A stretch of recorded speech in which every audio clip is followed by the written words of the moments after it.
అన్నా క్యాంటీన్ ప్రారంభించడం పడింది. గడిచిన 5 సంవత్సరాల్లో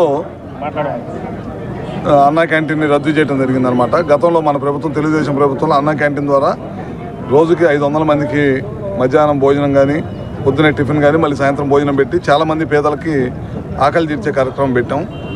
ఇవాళ మళ్ళీ ఈ ప్రభుత్వం అధికారంలోకి వచ్చిన తర్వాత ఇచ్చిన మాట ప్రకారం, గతంలో మన ఎలక్షన్ అప్పుడు తిరిగేటప్పుడు కూడా చాలామంది అడిగారు నన్ను, ఏమంటే మన గవర్నమెంట్ వస్తే అన్నా క్యాంటీన్ ఓపెన్ చేస్తారండి. తప్పకుండా చేస్తామని చెప్పాం. ఇవాళ అన్నా క్యాంటీన్ ఓపెన్ చేయడం చాలా ఆనందంగా ఉంది.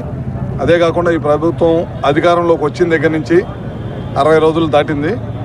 ప్రతి నెల కూడా ఏదో ఒక కార్యక్రమం, మంచి కార్యక్రమం తీసుకుంటాం, ముందుకెళ్తున్నాం. ఫస్ట్ పెన్షన్లు తీసుకున్నాం.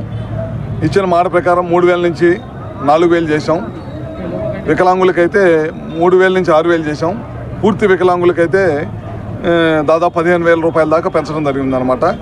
ఒక కార్యక్రమం చేసాం. అదేవిధంగా ఇంకోటి ముఖ్యమైన కార్యక్రమం ఏంటంటే, ప్రజల్ని భయప్రాంతులు చేసే ల్యాండ్ చట్టం, దాన్ని రద్దు చేయటం, ల్యాండ్ టైటిలింగ్ యాక్ట్ని రద్దు చేయడం జరిగిందనమాట. ముఖ్యంగా అంటే ప్రజల్ని ఒక దుర్మార్గుడు పరిపాలన నుంచి విముక్తి కలిగించాం. ఎందుకంటే ల్యాండ్ టైటిలింగ్ ద్వారా కొన్ని వేల ఎకరాలని దోచుకోవాలని ప్రయత్నం చేశారు. వాటిని విముక్తి కలిగించడం జరిగిందనమాట. రెండోది, ఇవాళ మంచి కార్యక్రమం చేసుకుంటా ఉన్నాం అనమాట.